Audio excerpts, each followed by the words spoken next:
this week we're going to be going over the loading range lessons, bringing them all into one all-encompassing lesson. And as I said last week, next week we're going to bring a brand new lesson into the range of strength certification on lateral strength. So the loading range lesson is now all in one, which prior was upper and lower. Excuse me. And now it's all in one, and we're going to add a new lesson on lateral strength that we will be doing next week. And I just need to confirm James Fuller, the Strongman Archaeology that we had on the podcast. He's hopefully going to, I'll probably present like I am now with PowerPoint, and then call him in at the end for some Q&A and some discussion around the topic. He's got a lot to say about lateral strength. So just need to confirm that this week, but that should be pretty cool to have him on, and he's an awesome dude. So let's get into loading range. What does it mean to load range? That's what we're talking about today. We're going to review and discuss the methods of application and review the practical standards in the certification, which some of you are familiar with, I'm sure, by now. If you're new to the course, then this is an opportunity. We'll talk about those standards and just discuss some, troubleshooting around these exercises and loaded range work in general. Okay. So what does it mean to load range? This is, it can be confusing when we talk about like weighted flexibility, loaded range work. I don't like saying weighted mobility anymore. Mobility is flexibility. I think mobility is a dead word. We got to stop using it. It's just a word created to drown out flexibility. So for the purpose of this course, we're not going to use that word unless we're talking about it being a word that is used to drown out flexibility. But we can define it for the purpose of being a range of strength coach as a method of using an external load to move deeper into a stretch. So it can be gravity assisted and also strengthen more full range of motion. And that range of motion is specific to the individual. So just because we know that ideally a person should be able to bend forward this much, that may not be the capability of our clients or athletes. So we're working through the full range of motion and potential that they currently have and working towards a greater range. Loaded range work is a form of dynamic active flexibility. So if we were to categorize it in flexibility training, that's where we're going to put it. So there's 4 components of flexibility training: dynamic active, dynamic passive, static active, and static passive. So loaded range work, weighted flexibility work is dynamic active flexibility. And that is basically, we can categorize any flexibility work under that we're moving. So things that like when exercises that we perform when we move, and that is the term that is being, it's being termed now as mobility. And you're going to see that change. You are going to see that change. Flexibility is coming back, and it's coming back with some power. With the things we're doing with range of strength, but the things that, flexibility research is doing, Emmett Lewis, like flexibility is really making a surge now because the way it's currently being taught is wrong. Mobility is just dynamic active flexibility. So it's just a term that's being used right now as a way to grab your attention. Also to tell you that flexibility training is not the way to do it. Mobility training is better, but mobility training is just a form of flexibility training. Just keep that in your back pocket. When someone tells you mobility training is better than flexibility training, say mobility training is flexibility training. Idiot. It looks like traditional strength training. So this is a method of flexibility training that excites a lot of people, but this also means a lot of people abuse it. So that, you start seeing Jefferson curls, you start seeing cross bench pullovers, you start seeing like things like this, which are like, some of these movements are very traditional, but the way that we want to teach them and progress them with individuals that lack range and strength and flexibility isn't in that way. Okay. So for us as coaches, our initial intent is just to move into a new training range with assistance from the weight. So think of it as a guide at the start. So a beginner or somebody that's limited, Jefferson curls are great for elderly people who can't move and need some kind of guidance in how to move. You're using 10 pounds versus 50 pounds. It's just an act as a guide. Over time, and depending on the needs of the person and specificity of what they want, we may want to load up and build a very high class level of strength in these positions. And we should, if we're healthy and fit individuals. And there are standards in the course that we expect that you as a coach should be able to demonstrate that are very, very attainable standards if you're working towards them. So let's look at some modes and methods and talk about programming and prescription and just share some ideas. And after this, we'll, if you have any questions, you can put them in the chat box around this stuff, and we'll open up for some Q&A. So in the range of strength certification, we categorize loaded range work under strength specific range. So this is where we start getting into trying to strengthen some range that we've developed, trying to build strength in ranges that we haven't developed. It's just an easier way for us to categorize and structure a system around how we choose to program these things. It should be addressed at all levels. So beginner, intermediate, advanced individuals, we should be looking at loading flexibility positions for them with weight, choosing the right level for their given ability, and progressing them along the way. So the Jefferson curl is always a good one to go back to. It's basically a pike fold. We don't have to stand on a 10-foot box to do a Jefferson curl. We can do it from the floor. And it's a great exercise for individuals that can't touch the floor, palms the floor pike, using, 10, 15 pounds and just having them move into a range that they haven't been in, that may have been lying dormant for a long time. They're getting some assistance from the weight, and it does act as a guide because there is a loss of like proprioception awareness of what it feels like to be in that end range if you haven't been down there. So, or if you haven't been rounding your back, if you haven't been moving in and out of extension or anything like that, like the weight just adds that little bit of guidance and just says, okay, I can actually feel what's happening here because I'm so bound up and limited that I can't figure out what's going on without weight. We've talked a lot over the last year about tertiary movements becoming primary. So if you've listened to the Range Strength podcast from day one, that's like basically been the underlying theme since day one, is tertiary movements become primary movements. So think about the squat. So the squat becomes a split squat. The deadlift becomes a seated good morning. Cross bench pullovers become a main staple in upper body rather than a bench press. So we would be the type of coaches that build strength programs around that. So our strength programs look quite a bit different than traditionally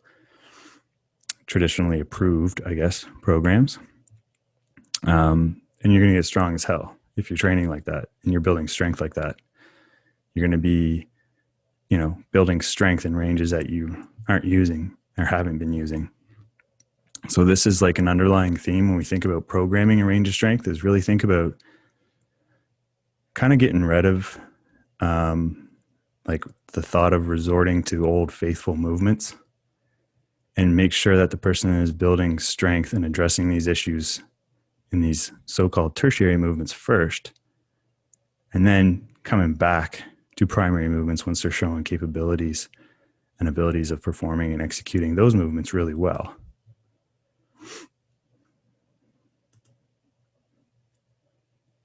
Loaded range work couples very nicely with the end range agonist activations. So we talked about that last week, and we talked about the agonist activations coupling nicely with body weight statics. They also couple really nicely with loaded range work. So the end range agonist activations they're just like a really good tool for exercises in general. They couple nicely with the high intensity isometrics as well. It's a great kind of in between exercise. Allows you, some coaches like to think of it as like mobility being built into the session. That was like a popular one that Mike Boyle he does. So he puts like, your traditional bench press or incline press, whatever functional movement he's doing. And then as a superset, he'll put like a mobility exercise in there. But an agonist activation exercise would be your go-to between that. So you're in a stretch position and you're into an end range and you're able to perform an agonist activation. The many ways that you can do that, the many ways that they complement a strength exercise, be it Jefferson curl or seated good morning, in that you need more hip flexion. We need to connect more with flexing the hips in a deadlift. We need to connect more with extending the hips. It's just like a really, really great way to build in that in-between so-called active recovery work. Works well. Like I see Angus is on. Is he still on? Yeah. So when you're doing classes, agonist activations work really nice in class settings too. So if we're doing strength work in a class, and I've done this in the military setting, we'll have half the group doing some strength and then the other half doing some agonist activation work, and then just kind of coupling off that way.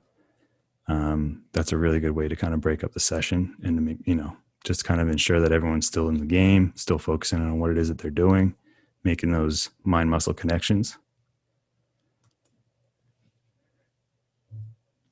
So prescription. So this is strength-based prescription. So very similar, again, to last week's lesson with the agonist activation. So 5 reps are optimal. It's an optimal zone for this kind of work. And a 5 rep range, or a range for strength, optimally is in that 10 to 15 second zone. So 5 reps is optimal if we were to be on the higher end. But if we're in a 10 to 15 second zone of work, time under tension, that also works really well too. So I could prescribe 1 rep in that zone, right?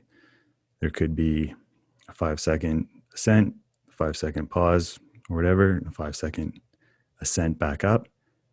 It offers a lot of ways for you to play with how you're prescribing the movement and building the strength. And that's a way that you can specify and tailor your programming to individual needs. So depending on what the person needs.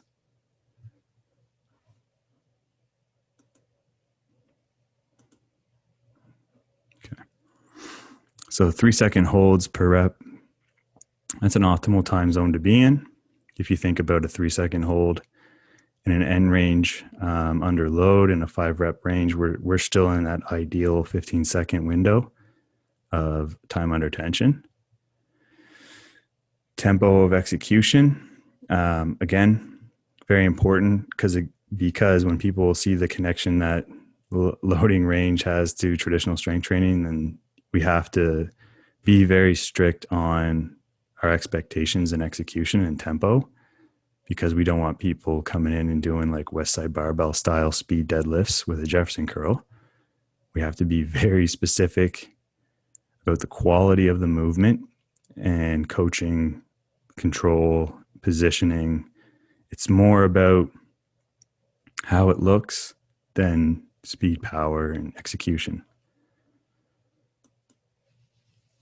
So let's look at some examples. So we did this last week with the agonist activation. So this is kind of like that first example, the A1, A2s, where we could look at coupling some loaded range work with some end range agonist activations. So that works really well. Jefferson curls paired with kneeling hip extensions. So move through one, then the other, or repeat for a couple of rounds. We could build a longer protocol in that setting and add some body weight static stretches there. So if you go to range strength protocols, you'll see more details about like how protocols can be built, more so with the loaded range and agonist activations and the statics kind of built into one. But we could, on the back end of that too, we could put a body weight static stretch for 30 seconds before going back to the Jefferson curl. And we could build a really nice protocol for, head to toe specific work or front split specific work, depending on the needs and all that stuff. And then another example would be having an A series of preparatory range work and having a B series of loaded range paired with agonist activations. Or flip that a little bit, and you could have the static stretching with the agonist activations and then just go right into the loaded range work. That's another way that programs really well. And like the loaded range stuff does program well with like some of the traditional stuff too. So I'm not saying by any means that we have to like totally get rid of the traditional stuff. Like if you guys are following me and watching my journey, I'm squatting and deadlifting and doing all this stuff like full tilt. It wasn't always like, I've had moments of going in and out and addressing my issues, getting to certain levels of range and then coming back. But the loaded range work does work nicely in a session where there is more traditional strength training. So I often do that as well right now in my own strength training. So if I'm doing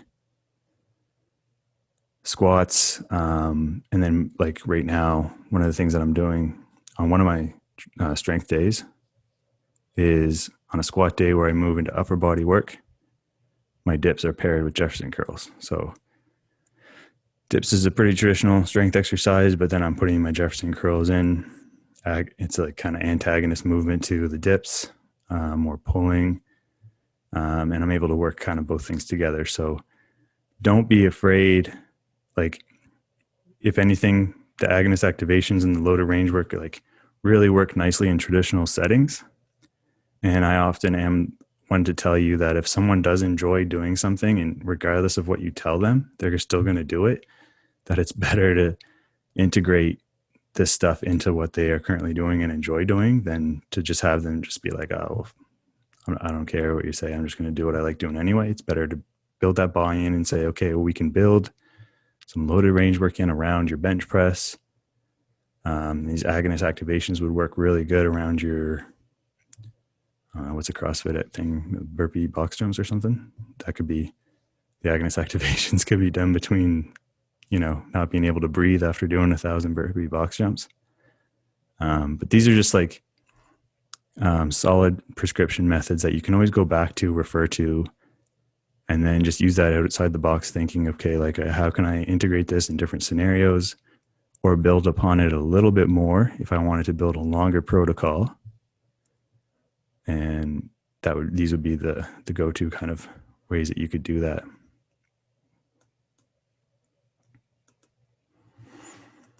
So in the course and our certification, these are the 3 movements that are required to be executed for 5 reps. So 50% of your body weight is on the bar, executed for 5 reps. And the standard of execution there is the wrist aligned with the toe. So that's like the depth that we're looking for on a Jefferson curl. So at that depth, you're demonstrating an ability to move beyond operating range, which is we would consider to be the floor. And you're demonstrating good technique and form for 5 repetitions with a desired amount of weight that, 50% body weight. It's one of those things when you're coming up with standards that you've done this with enough people and trained enough individuals to know that this is a standard that is very attainable, and a coach that is teaching this stuff should be able to do. The seated good morning is 50% body weight as well. So abs to bench. We are less picky with the hip angle there. So your hip angle is able to be scaled. So as long as you can demonstrate that strength with good extension through a good range, knowing the technique at 50% body weight of seated good morning, then you execute it with good extension, you're really demonstrating that you know the form and the technique and like how to do the exercise. And then the big one for the upper body is the incline dislocate. The incline dislocate is probably the one that most people struggle with the most. But with that being said, we are doing it with a wide grip. So, that's something for me to highlight more on in some of the videos and go back and make sure I'm highlighting that we're doing it with a wide grip, because what we're actually showcasing and doing is demonstrating range and strength through the pecs as a primary movement. Like we're not so much concerned with like super narrow grip and focusing on shoulders. We're actually focusing on strength with that one. So those are the 3 for the course. And the exercise library is available now to give you a lot more ideas of what falls under these categories. Is there more than that that's available in the exercise library? There's like 100 videos in there now. But yeah, there probably is. And the cool thing about this now too is like as you're doing your training, you may think of like new and better ways to load range and produce really good results. But at the end of the day, think about the intention of what we're trying to do with loading and performing flexibility under load. Horse stance, for example. So when we get in horse stance positions and we're starting to add weight, so we're using load to increase the strength and flexibility in the positions that we're getting stronger in. It's not traditional strength training. We're using it for a different application, and that's to increase our flexibility, increase our strength and our flexibility. That's the separation, right? Because you will get that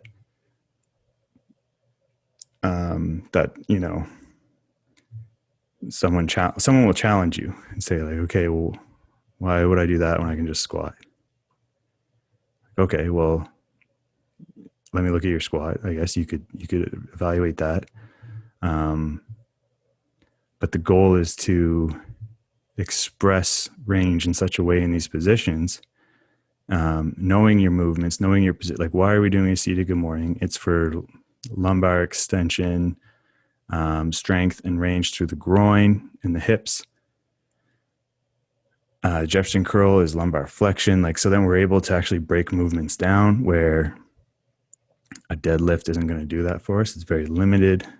And you got to think about how like a deadlift it's abused. It's an abused movement. So if we can teach lumbar flexion and extension and build like world-class strength in both of those movements, if you get someone to 50% Jefferson curl and a 50% seated good morning, they can deadlift all they want. They're going to be fine. They're going to have safe positions. They're going to get strong as heck, and they're going to be able to adjust and adapt to the movement.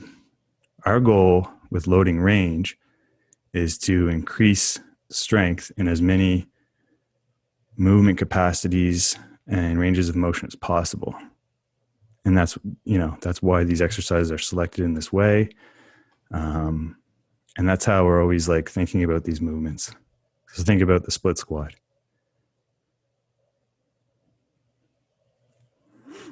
So Michael's just chiming in here. You could add load to statics and isos.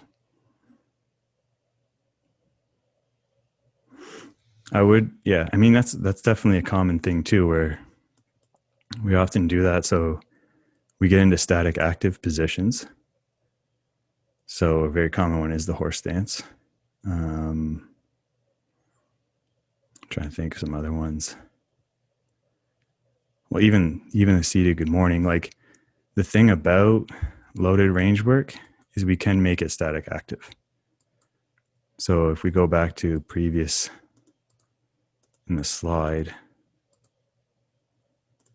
like when we do get into hold times,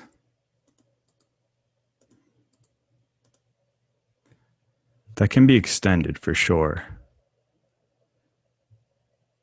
Optimally though, when using load to build strength, so we get into static work, that 10 to 15 second window is going to be more ideal. And I did talk about this last week about, like, I'm not saying you can't go higher than that. And that may be a way to test your client or to test yourself. Like we talked about last week about doing like high rep and range activations just for the shit of it. Like you may, be training somebody who you need to like break their headspace up and to just like kind of give them a little taste of harder work, and just like that would be a way to do it. So certainly you could do that here. It's just that with these movements, you got to think that we are in a greater range of motion than usual, and that the statics are being performed at an end range that is more at risk. So yes, we want to build strength up in our isometrics, and that's variable. We more so want to build up certain time under tension in certain volumes. But if I'm going to add load to it and then do a static, we got to make sure that that person and that individual is ready for it. And it should be planned out accordingly, planned out properly. And there should be a reason behind that. Like, why do I want to do that? But yeah, I do like the 3 second in range hold time. Just with experience with working people, that seems to be like a really nice sweet spot. If under load, you get to it. And 1 to 2 seconds is fine too. So 3 and under, like 3 seconds and under, it's just like making sure that people understand that one of the main purposes starting out, that initial intent, is to feel that end position that's dormant and inactive and not strong, and apply a couple second holds there.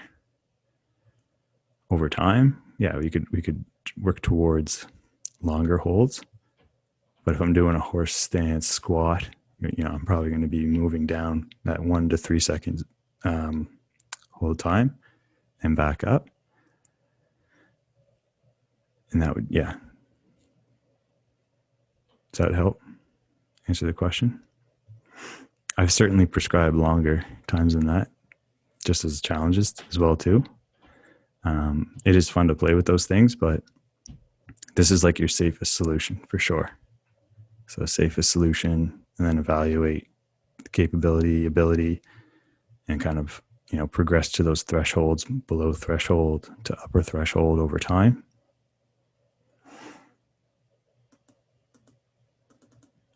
One thing I did want to talk to you guys more about, just with your own experiences, is like, let's just talk about some of the common things that happen in coaching and executing some of these movements. So we'll maybe just talk about these 3 here for now.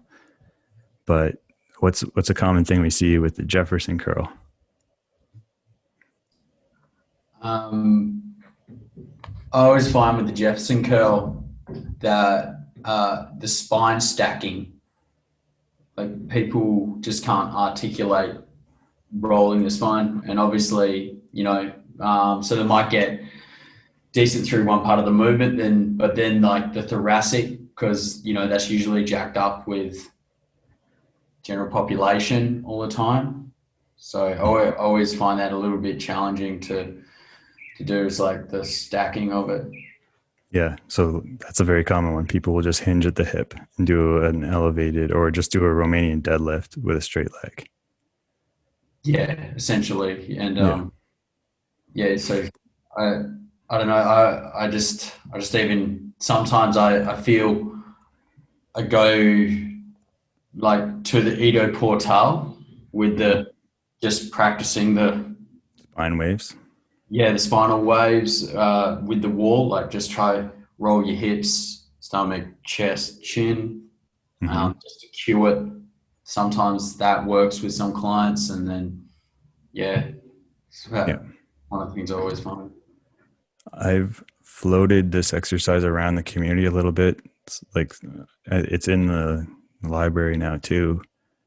It was cool putting that library together because I did have like a shit ton of videos that I was like, I gotta like put these on a spreadsheet and just make them available to you guys. But the upper back flexion stretch, it's a good one because it shuts down the low body. So we want to turn off someone's lower body and just focus on the upper body, right? Like that's, and one of the best ways to do that is to get them to bend their knees with a posterior pelvic tilt and then just move through flexion of the upper back, like rounding of the upper back while maintaining that. So it actually becomes more about them maintaining a pelvic tilt with a bent knee than about rounding their upper back. And it's actually crazy challenging to do for people that do that. For people that can't articulate their upper back, you get them to pelvic tilt. So tuck their tail as much as possible and bend their knee. Now keep that position and try to round your back. It's like kind of funny to watch because they just can't, they want to use their legs. They want to hinge at the hips, but now you've shut that ability off by getting them to posterior tilt and bend the knees. Actually, I might be able to share the video in the chat box here. I think some of you I've shared it with already.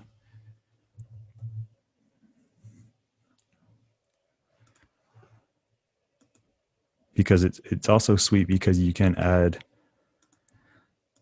load to it. So I could put like a light, that's the video there. If you guys want to look at it or save it or cut and paste it. You can add a light kettlebell or a dumbbell in their hand and get them to do that. And then you actually, what's cool about that is you don't even have to talk about their upper back, because that's kind of one of the hard points about that is because when you're trying to get someone to articulate their upper back, when they're using their legs, they're going to just keep using their legs. And if you can shut off their legs, then it's like all you have to do is be like, don't use your legs, don't use your legs, don't use your legs. And then it's just like easy for them to be like, oh shit, like I really, and then you can coach and add some details to that. But yeah, that's Kit Laughlin coaches it that way. So got that one from Kit. He doesn't like add weight to it, but I've been adding weight to it when I teach it. It works really well. So yeah, that's one of the ones we see with the Jefferson curl is just like no one can articulate their upper back. They just fold and hinge at the hips. Is there another one that we can think of that happens there? One I've had with my clients personally that happens frequently is the having a hard time keeping the legs straight. Yeah. Like they bend the knees automatically. Yeah. Like That's what the pike in Yes. general too, right? Like those people, there's like, and that's one of the funny things too about stress, especially when we demonstrate a certain range of motion. It's like demonstrating, what else would I say? Like a sprint. If you tell someone to sprint, okay, sprint at 60%, they're probably going to sprint at 100%. You just say the word sprint and they're like, I'm freaking sprinting. I'm like Michael Phelps, or not Michael Phelps, Usain Bolt. I'm going to go super hard. So same with stretching. I find when coaching stretching, people will always like they think like I'm not stretching unless I'm beasting this end range or like I'm going crazy deep. So to do that, they'll bend their knee and they don't even know they're bending their knee. They're just trying to go as deep as possible. So Yeah, that is one of the ones that, I mean, I still struggle with too. Like when coaching people is like, I don't want to be an asshole because it gets to a point where like they won't straighten their knee. They just won't. Yeah. I've been So cueing really trying to squeeze the quads, and it yeah, seems to have been the best cue so far. yeah. Quad tension. Quad tension is very important to cue for that. I think the hands are what's big for me. So I won't even overly start to, like what I've been getting into lately is I won't overly get into coaching too much what's happening there. Maybe just letting them know, okay, the knees aren't straightening. So what we're going to do is elevate the hands onto a surface until those knees are straight. Because with movements like the Jefferson, I do that with Jefferson curl too. So if someone's doing a Jefferson curl and can't even reach the floor, I'll get them to do a Jefferson curl to a box height. Because with people like that, that will bend the knee, they need some kind of feedback to know how far they're going. So if we can set that expectation and from that expectation be crazy strict on the straight knee, that's been working well for me.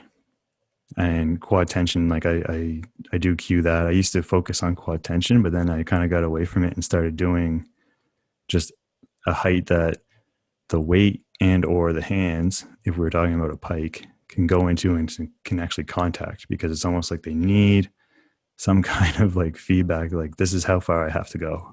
And that's good. And it's good for them too if they have a height, if it's a stretch, like if it's a pike stretch, because then they can actually press and they can create connection at the end range of the stretch.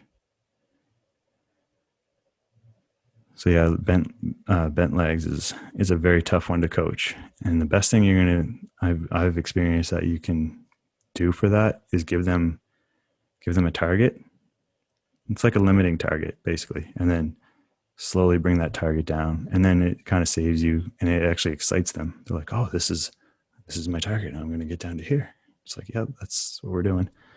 Yeah, it's cool for them also. Yeah, like you say, to visualize progression.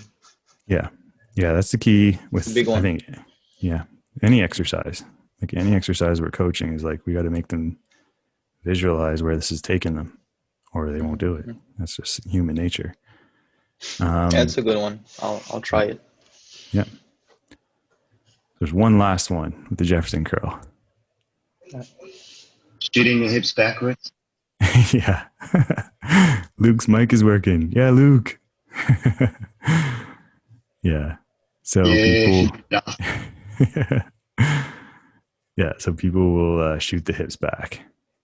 So what does that do to the stretch? They don't use the interior portion of the legs. Yeah. So it kind of makes you still get a stretch, but it's not the stretch we want. It's not the stretch that's going to create adaptations and change. It's an easier stretch, really.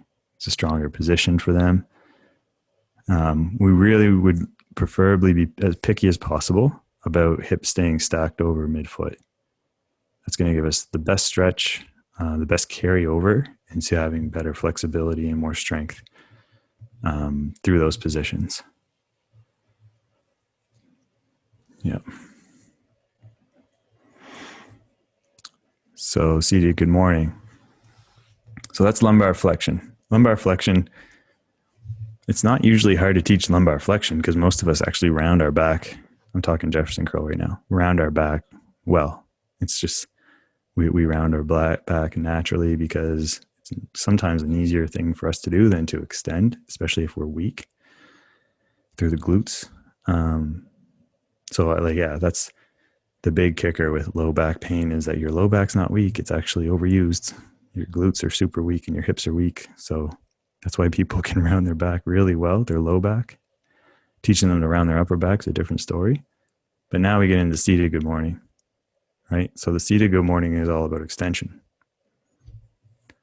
And this is, I mean, for me, it's like coming from a background of coaching strength, the Romanian deadlift, that was always our go-to movement for coaching and building strength in lumbar extension. But the seated good morning is just so much more in how we coach it in range of strength. What's the number one thing that we are going to have to coach on that?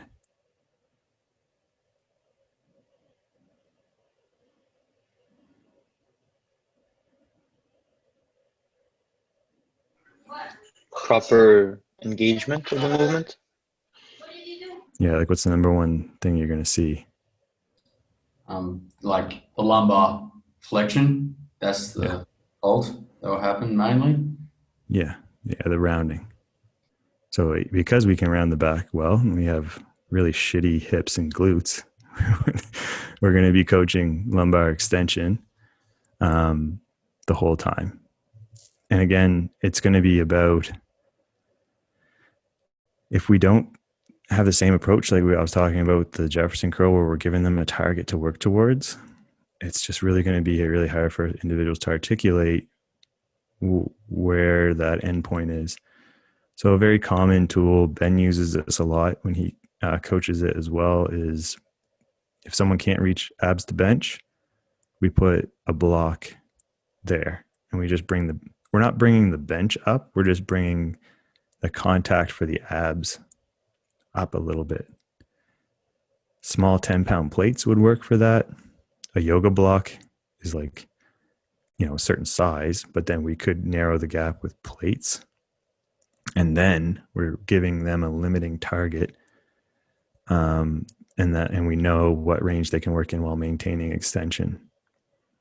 Because loading range is about building strength and using weight to guide you in a range that you're not used to being in.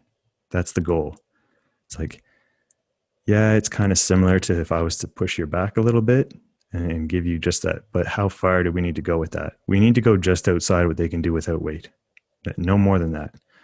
So with these movements, you should always be assessing what they can do without weight first, because then you should determine from there how far they should go with weight. Because if you don't determine that, they're going to try to go as far as they can because they don't know otherwise. They just think, I have to become a beast in 2 days. So with the seated good morning, that's your go-to there. So find the hip angle, okay, that they can work in. That's the other challenging one for us as coaches, is we need to get the right hip angle. So the hip and knee, the more in line they are with each other, or the higher the knee goes up, the harder the stretch. Like we're going to move into a greater range. So the higher the hip is in relation to the knee, the easier the movement's going to be.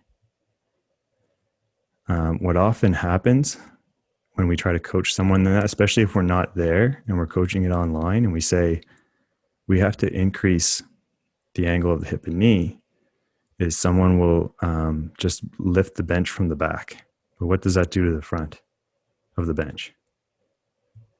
It actually makes it farther away, right? So we have to keep an eye on that too. So if we tell someone like, okay, we need to increase the angle of your hip and knee so the hip is higher because your range right now is not able to be executed at that angle, then we want to ensure that they actually raise the whole bench and not just the back. Because if we do just the back, then the front, it gets lower and they actually are in a bigger deficit than they were previous. So there are those small details that we do want to be aware of and picky of. So that's going to be another one. So if at hip and knee alignment, they can't maintain lumbar extension really well, then we're going to raise the bench up. And we don't want to do that too high, but we're going to raise the bench up because we still want them to be searching in a range that they can articulate with, that's dormant and not easily accessible, but they're moving into with good form. And then we would think about creating a limiting target for them to make contact with their abs. Something that gives them, like, obviously you can't use your hand if you're training them one-on-one. That's inappropriate. But you can use a block and a target or something like that. And there's one more cue here that really does make a big difference for seated good morning. So we talked about hip and knee, adjusting the bench. We talked about limiting target for the abs. Get one, Gabriel. Foot position. Mm-hmm. Yep. Or head position also, because these are. Yeah, very good. Yeah, we could talk about both of those. So first, okay, I was thinking foot position, but you brought up head. So why would we think about head position? Well, first off, as it gets heavier, you need to tilt the head up, obviously, otherwise it rolls on you. Mm-hmm. But also to have that, because the cervical position is going to dictate how the spine is going to articulate. So that's why it's important. Yep. And I want you guys, maybe you could do it with and without load, but if you can put your hands on your erectors and move with your head down and then move with your head up,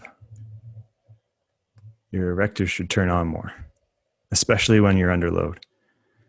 So this is also why Olympic weightlifters squat with their head up and deadlift and pull with their head up, because it actually turns your erectors on. When my head's down, my erectors get shut off.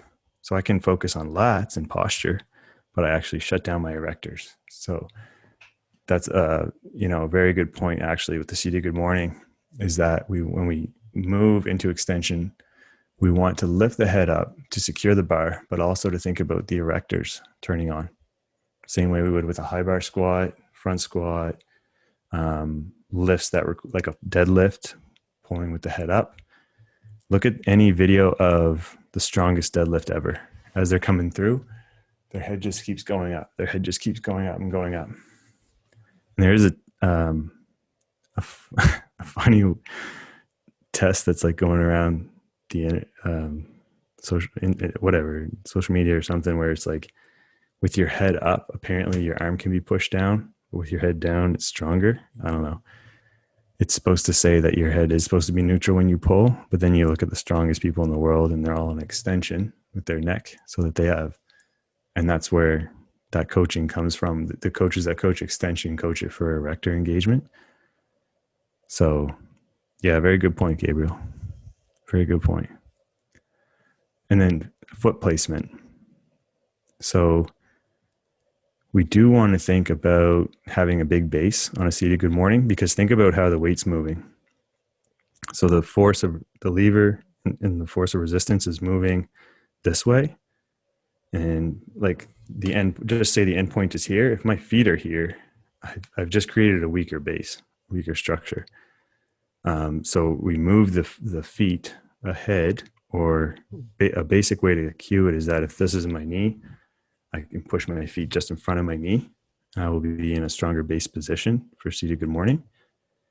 And also seated good morning, we want to think about moving eventually through greater ranges where we're going to be working towards a pancake split, or just a very deep trunk flexion. So those are, the big points for seated good morning that we want to be thinking about.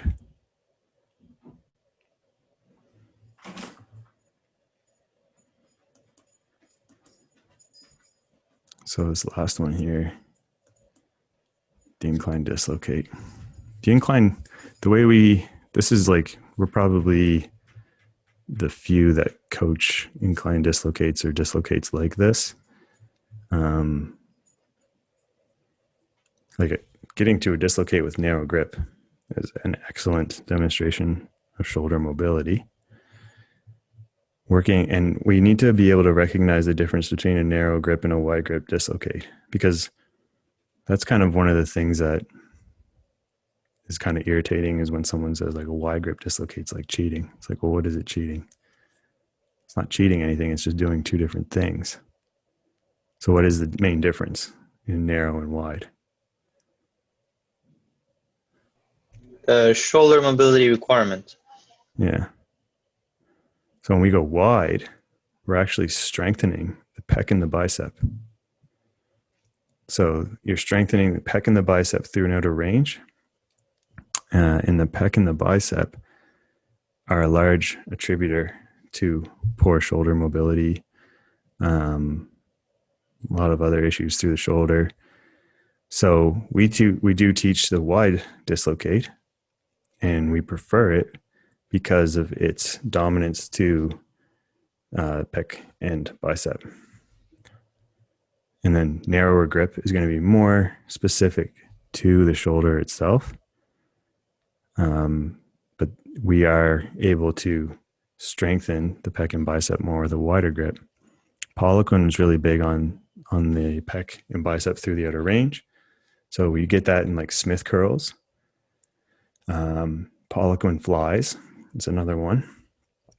And just like snatch, like some guys don't even do the full dislocate. They'll just use a shit ton of weight and just move that snatch grip position in and out. Snatch raises, like there's all kinds of variations of that, but we've really resorted to using the incline dislocate as a way that we feel like to demonstrate core ability in having the upper body move through full rotation and demonstrating strength in the pec and the bicep through the outer range. So we're choosing pec and bicep because that's where we're going to be dealing with the most issues. The pec and the bicep. If we can correct the pec and the bicep, we can alleviate a lot of symptoms that are caused by the shoulder, along with upper back development. We've talked about that with some of our other calls in the past. Maltese press. Yep. Maltese press is like super specific to the distal bicep head.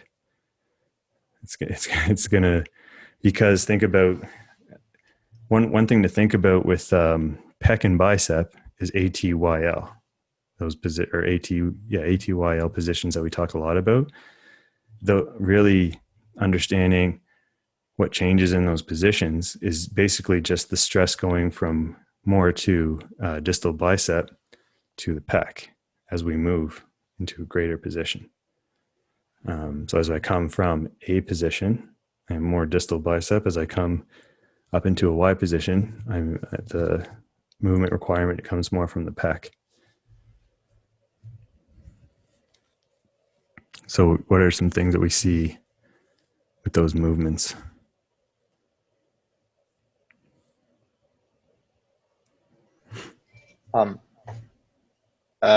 Too much motion at the spine, like compensation. Yeah. So as we start to reach into any upper body stretch, really, as we start to reach behind us, usually the first thing that someone is really limited or even just unaware is, they'll just arch the back. They won't arch the back on a seated good morning, but they'll arch the back really good on an incline dislocate. It's like, this feels like shit. So actually, that's one of the reasons why we chose to go with an incline dislocate as opposed to a standing dislocate. So when we move the body onto an angle, it makes it way harder to use extension.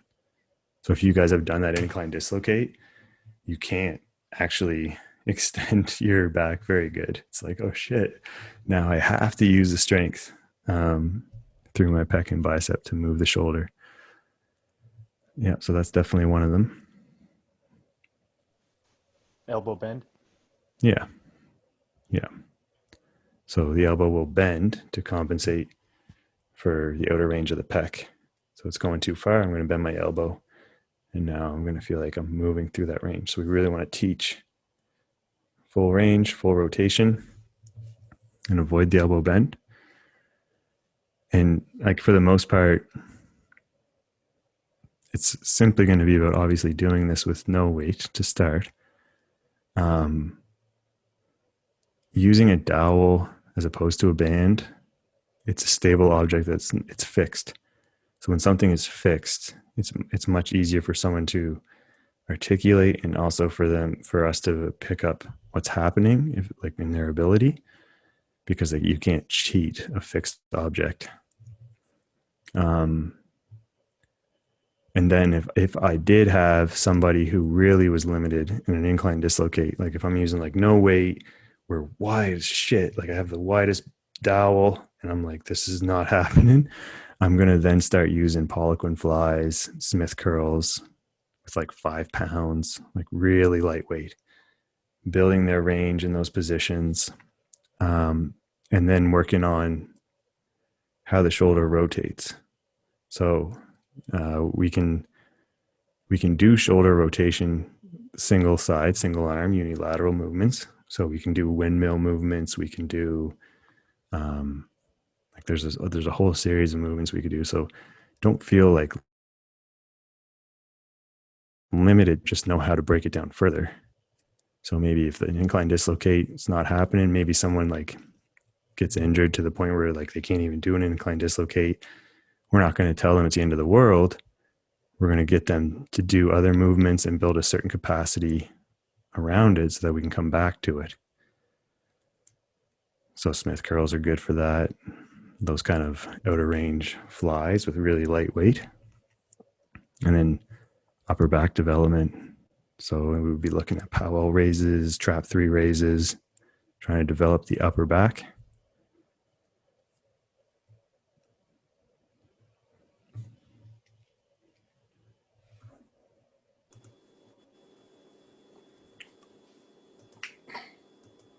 I was going to say one more thing that I notice sometimes with people doing it is they don't actually like move like their shoulder, like they kind of lock it in place and try to rotate through there instead of like actually like shifting the scapula and shrugging the shoulders. At a whole aspect of it. Yeah. So we may want to break down just those simple mechanics of the shoulder. So how to actually elevate the shoulder and depress the shoulder, how to flex the shoulder, rotate the shoulder. Like we may want to break it down that further. I think it's very important for us to bring the dislocate back into the picture because it's an abused movement, right? Like it's like the go-to, warm your shoulders up, just do some dislocates, and then like you can just abuse the shit out of that movement. Like it's really a movement that we can teach really well and make a lot of change and corrections with.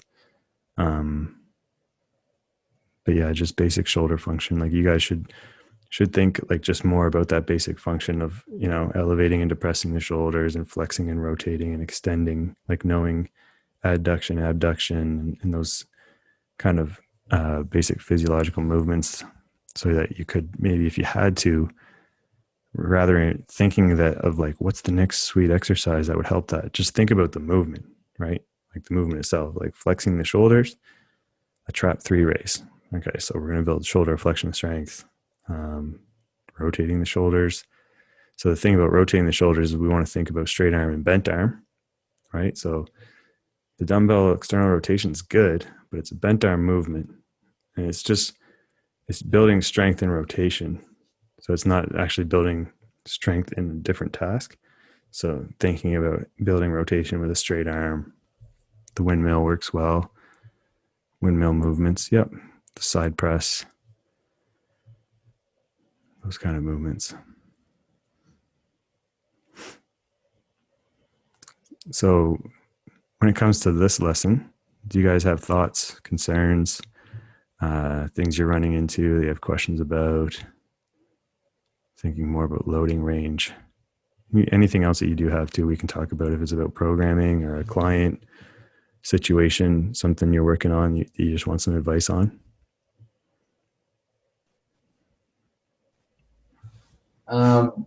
Yeah, just why I got you on the call. I was thinking I'm still having trouble with the proximal heads of my adductor hamstring type of ribs, and I was wondering, is there potential? Obviously, they're inflamed after the range sprint. It'd take a while to go down because I was like laying hammers on it. Yeah. But I was wondering, is it because they're inflamed at like, well, say one end the other end, is there something that probably needs like more trigger point, or have you had this experience? I'm finding it Yeah. hard to get into pancake positions and say steady good mornings, things like that. Yeah. So I have had this experience a few times. So yeah, we're chasing big range. And we're pushing ourselves to limits. So the thing that happens with us is the outer range movements can cause little pulls, things like that. And the best thing you can do is just get back into build inner range protocols. And that is, I don't know if you guys saw my season 4 targets, but I'm building an inner range sprint. Just Sign me because, up. yeah, just because it's in some way, shape, or form, it's like in range agonist activation work. You could think of it that way, but you're still putting yourself in positions where you are in somewhat of an outer range, but you're just like, you're strengthening the inner range of the muscle and the area that is of concern. One of my favorites for adductors, I did the adductor liftoffs. So it's just like you're lying on the floor, cross leg adductor lifts. You can add weight to those. You can add weight in an isometric to those. There's like a lot of options for them. But I think your best bet would be to build protocols, inner range protocols, in the exact same way, using the exact same system, but just inner range focused protocols. So you could use front split head to toe, side split pancake, because we're just talking about your lower body, and use the same theory and application, but just have it be an inner range protocol. And if you want, like after the call, we can talk about how that can look. Yeah, if that's cool. Yeah. Yeah, just give us some heads up on a couple of things, because yeah, I want to put down my results. I wanted to do the whole lot after the sprint, but this is still grief, and I'm like, oh, yeah, it's coming good, and then I might go for a skate or something, and the board will shoot, and I'll go catch them. Oh, yeah, that's right. Good reminder. Yeah. Yeah. But yeah, just on that. So yeah, if you stay on or whatever, that would be a big help. Cheers. Yep, definitely. Thanks. But that is an easy way for us to think about how to rehab range of strength too. Is that, yeah, we're pushing the outer range. We're getting to those points where, we could potentially get little strains and stuff like we do in any other training discipline. But rather than thinking like I need to like shoot something else or try something else or go here, go there, all we have to do is switch to an inner range focused protocol, inner range focused, using the same system. And it's nice in doing it that way because it gives you clarity. You don't feel like you have to like start from scratch, throw everything out the window, try to find like a new way of doing things. But yeah, that's going to be probably what your go-to should be. I've done that multiple times. My right hamstring acts up, and I've had to do that multiple times with my right hamstring on and off. Just have another question here. What are your thoughts on people who can't sit in a deep squat without their feet turning out dramatically? Best tools to address chest collapse and squat. So my favorite go-tos for those, chest collapse and the squat, is the cross bench pullover and the seated good morning. They work beautifully in that, and how you cue that. Cueing makes a big difference. I would have to look at the squat before I make too many suggestions, but ribs up is a great cue for chest collapsing. Bar position. So if the bar is too high, then their torso is going to collapse all the time because they're not able to use their upper back. High bar position is not on top of your cervical spine. If the high bar is too high, you have no upper back, you have no torso, you're going to collapse. Feet turning out, I'm not really too concerned about if they can demonstrate ranging capacities in certain other ways, because if you watch me squat, my feet are turned out. I don't think the feet have to be turned in. There are great squatters with feet turned in. But if you want to demonstrate certain strength in certain ways, I don't think feet turned out is a bad thing. Again, I would have to look at the squat and see how else it looked, like what else is happening. Like, are they able to actually sit upright? So like I can sit up, my feet are turned out, I can sit upright and then find good extension in my in range, my squat, and find good upper back extension. But yeah, I would say I would take a deep look at their cross bench pullover strength. So not just the range. So once the range is built, like if they have good range, can they actually do something with it? We actually set some standards this season on cross bench pullover. It's like 50% body weight, I think. Like your cross bench pullover should be crazy strong. Okay.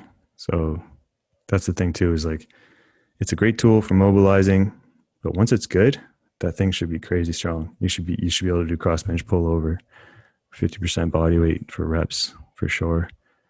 100% body weight.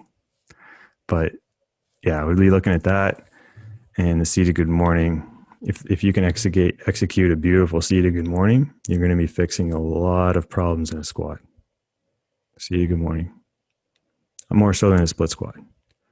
Split squat's good. I do love a split squat. It builds a lot of strength in the knees. It helps your knees, but it's not going to make you squat good. That's the thing you got to think about with a split squat. It's going to strengthen your knees. It's going to build your range. But if you're not squatting or doing a specific bilateral movement like a seated good morning, you won't squat good, even if you can do a nice split squat. There are lots of people that have sent me videos of their split squat and their squat, and you know, you have to be doing other movements that are specific to squat. But yeah, if you want to send me clips afterwards on Workplace, then I can look at the technique and provide further details. Ian still has his hip jammed up a bit. Internal rotation is painful. So step one is just making internal rotation not painful, and there are ways to do that. So we could do that right now if you want, if you do have space to drop your camera and show me your internal rotation stretch.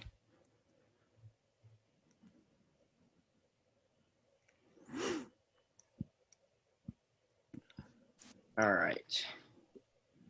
Yeah, it's pretty ugly.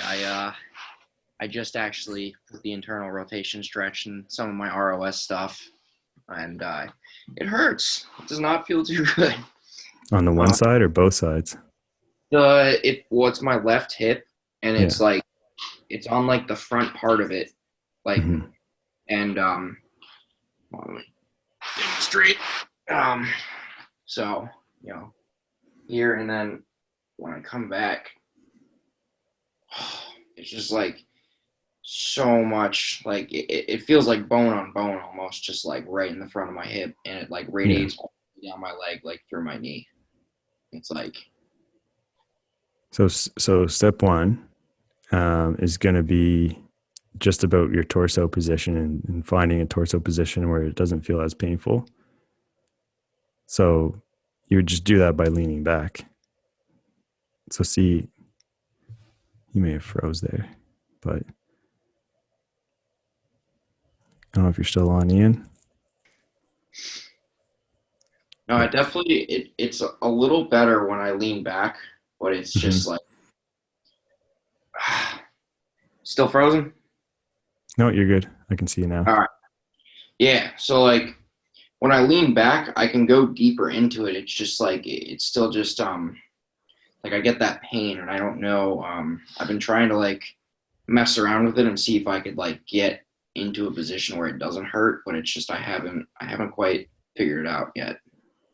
So next step, if this position, our 90-90, so we're in 90-90 right now, is not feeling good, then we go into figure 4. So you're just going to sit normally. So just sit normally, like feet up, bend your knee. Yep. Bend your knees up like they're up. and that side, you're going to move the knee towards the floor. So basically just put the hands back and but don't let your other knee go to 90-90. Oh, okay. Yeah. So literally just that one side. Just one leg. Yeah. And you would be thinking about not letting your hips or your glutes come off the floor. There you go. Now you could use your hand. Yeah. Give it a little support, give it a little push.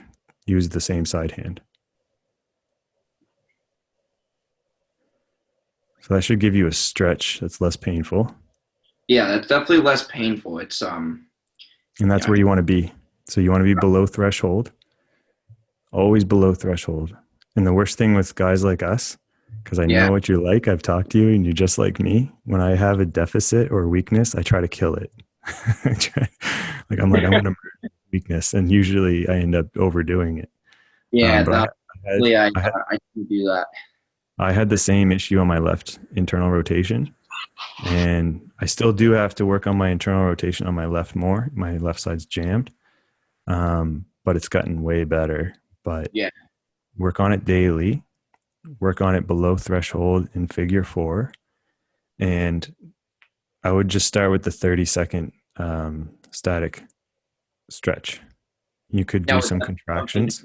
Like before, like as far as like before the workout I'm going to do that day, just kind of do that in like my warm up. Yeah, you could do it that way. You could do it during your workout, between sets. But yeah, probably 4 sets of 30 seconds would give you that 2-minute work window. Okay. And you could start building some relax contractions. So you would push against your hand. Yeah. Only for about 5 seconds, and then come into it again. Okay. And then after about 2 weeks, you should be able to come back to 90-90 and just feel like you're below threshold. Not like you own it, but just feel like you can come back to 90-90 and be like, okay, I don't feel like crazy pain. Yeah. Yeah. Cool. That's like super helpful to know, just because it's been a pretty limiting thing at this point, because like I said, I can't squat. I mean, I've never really been into squatting, but that's definitely not going to be a thing for a little while until I really get this under control, because it's just super, it's limiting. So gotta work through it. I fixed my left internal rotation, and that's when I unlocked my side split. That was the limiting factor in my side split. That gave me that last 4 inches I needed when I worked on that, which is funny because you'd think just working on side split, which is what I was doing. I was just always working side split, always working. And then it was like I just started working internal rotation and I got my side split. And then I think next week's lesson will give you some stuff, because I think there's a lot there to lateral strength through the TFL and the glutes as well. So usually, and I've experienced it as well, and this is I'm sharing it through my own experience and talking to people, that side that is limited in internal rotation usually is really super jammed in the TFL and the glute med. So the lateral side bend work and the side bend strength work that we're going to talk about next week is like hand in hand with internal rotation. So that'll give you some more perspective there. And that's the cure to sciatica. Internal rotation and side bending. The 2 movements nobody does. But just take all this medication instead. But yeah, just work on that internal rotation, and next week I'll do this lateral strength lesson. That'll help a lot.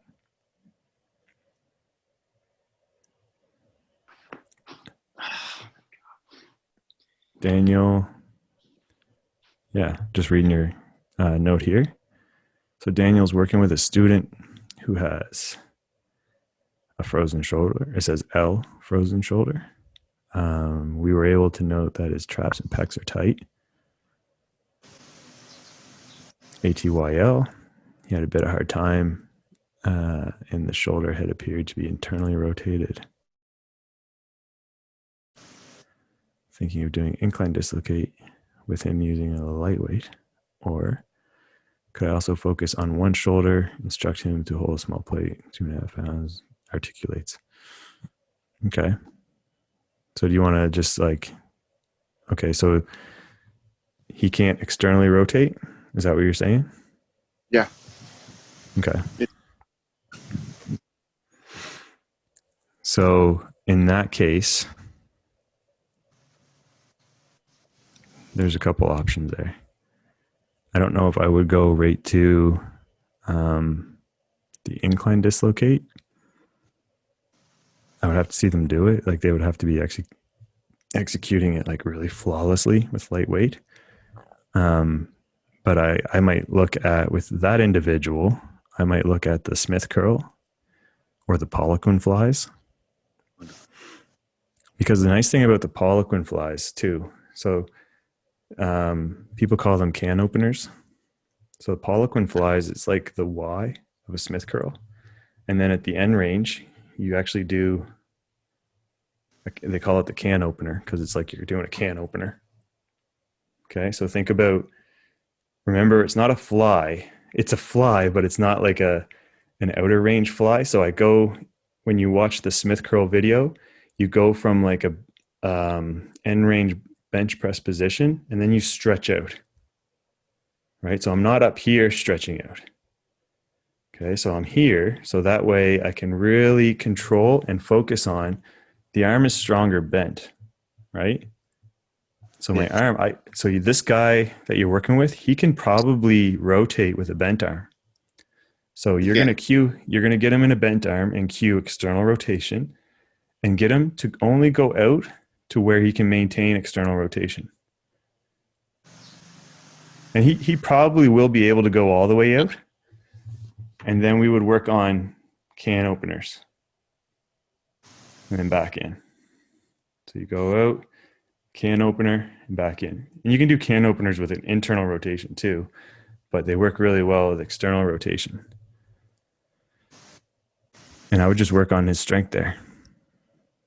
I think, if you just work on that in general, he'll be able to start actually figuring out how to rotate an externally rotated shoulder and build strength there, because he'll be able to do it with a bent arm. And then you can start working on dislocates after some weeks. So getting him to actually demonstrate it now with a straight arm, or just check in with the ATYLs again and see if he's able to demonstrate ATYLs with external rotation. Okay. Let me know how that goes, if that helps. Sorry. I think that's good. Then let you know, update you on that. Yeah, let me know. Thanks, Lucas. No problem. Yeah, I was going to say I have a client in the same situation, but it's like both shoulders, so it's very restricted. He's kind of older also. Yeah, it's frozen up. Yeah. And so what I've been doing is arm circles, but I have him start with can I show you? Yeah, with a supinated hand, basically. Mm-hmm. So he has to be, when he goes into flexion, he has to be externally rotated here. And then we work on going all the way around. Mm-hmm. And then he gets into, he's obviously in internally rotated position. But then I'm actually trying to teach him how to get tension in the rotation here. So it's like a dislocate, but he has nothing in his hands, basically. Is that the Zhang Peng? Yeah. The same exercise you sent me. Yeah, exactly. So I just check that link out there, Daniel. I just put in the chat box. And he was telling me that weight? This one feels good without weight for now. Yeah. And you could build weight. So Zhang Peng is like, it's a shoulder rotation movement, but it's very particular to when you rotate in terms of like how the hand's positioned. So if I supinate my hand, supinating your hand externally rotates your shoulder, right? So if you get someone to move with a supinated hand, you're going to find out where they're limited in terms of like external. So if I only get to here and I feel like I can't do anything else without moving my hand, then you get them to cue the hand moving around and coming back around for supination. And you can do that backwards. Luke would know this one too. We used to do it a lot in gymnastic bodies. The Zhang Peng. which again is a movement you can build up with some strength too. I don't know if Luke got really heavy on it, but Coach Orange used to do like, wasn't he doing like 20 kilos at some point? But Yeah, I think he was doing about 20 kilos ago. yeah, it's like, yeah, 45 pounds, strict, like super strict. He was doing Zhang Pang, like straight arm forward and back. It's crazy. And I I'm was here like- struggling with 10 pounds. Yeah. When I Yeah. was coaching rugby team, I got the rugby players to be able to do Xiao Pangs with about 20 kilograms. Yeah, it's a great one to yeah, especially if you're thinking about rotation strength and they can't do a dislocate properly, and a lot of times dislocate deficits come from one side versus the other. Like one side I'm like, oh, this is fine, then the other side I'm like, I can't move my shoulder, so it really helps that's you what I have. address. Yeah. And what I was going to add also for the same frozen shoulder issue, I've noticed that the scapular retraction is very weak. So maybe that's another cue for Daniel, was it? For his coaching. Mm-hmm. So I've started implementing some scapular strengthening, more focused. Yeah. Because if you think about it, I can't externally rotate my shoulder if I can't retract my shoulder either. Exactly.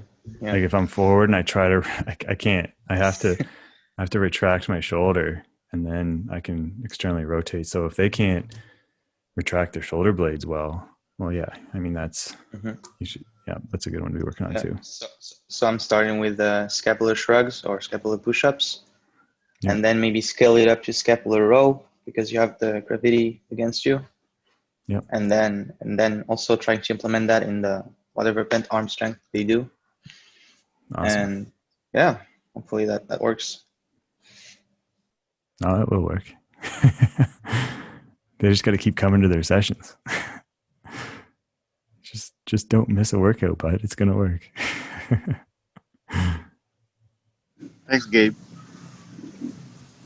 Yeah, you're welcome. So yeah, I feel you. Don't worry. And Yeah. I don't know about you, but mine only wants to do once a week for now. So it's kind of, in terms of frequency and volume, I'm trying to tell him you should do some of it by yourself, but for faster progress, obviously. But yeah, that's it. Oh, that's good. How you doing, Bina?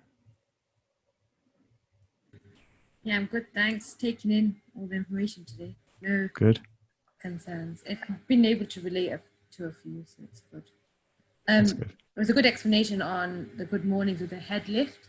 Mm. I used to wonder why, Mm-hmm. but now I understand how it works mechanically, which is good.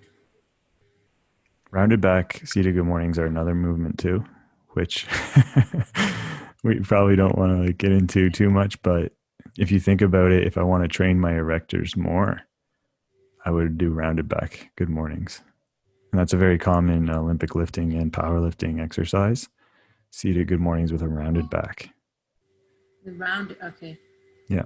So same thing, head up, but I actually try to round my back when I do my seated good morning. This one though. Lucas, do you have any videos of those? I think I do. I used to do those a lot. I did share one a while back. I could probably pull up and like showcase, but yeah, it's just the exact same movement, but just as you start getting to that end range, you actually round the back.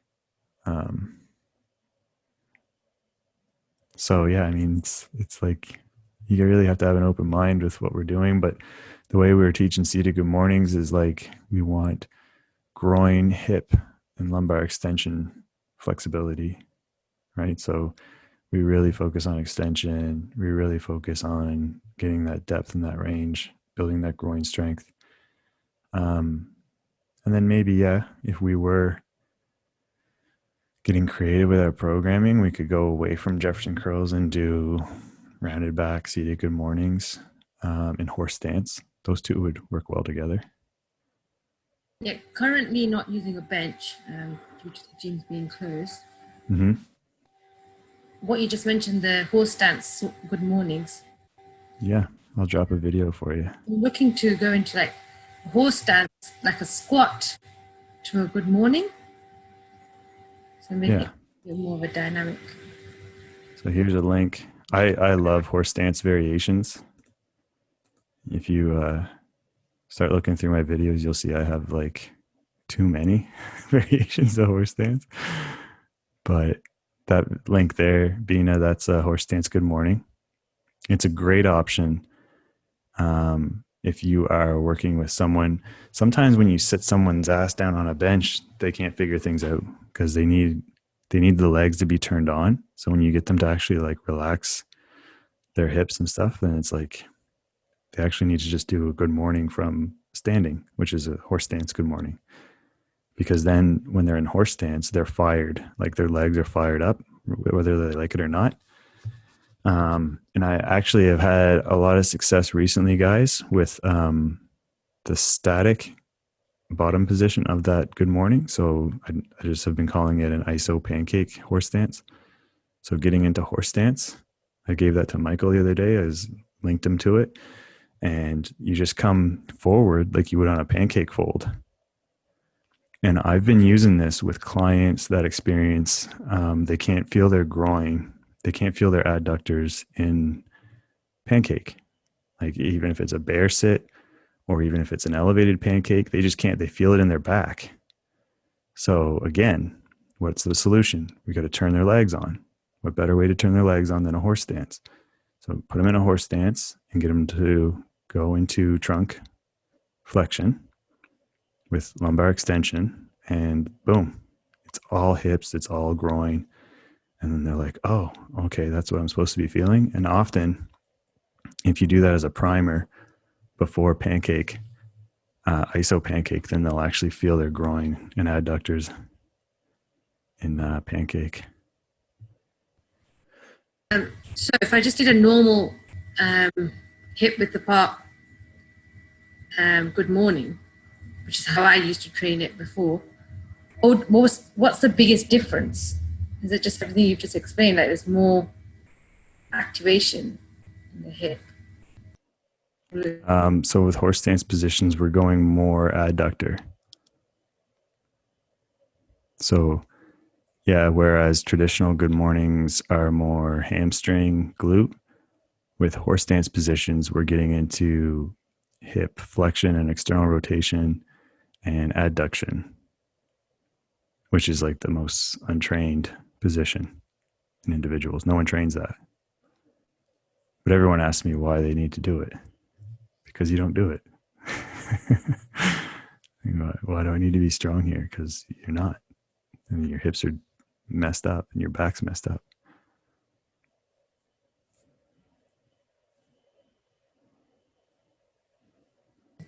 Yeah, cool. Thanks.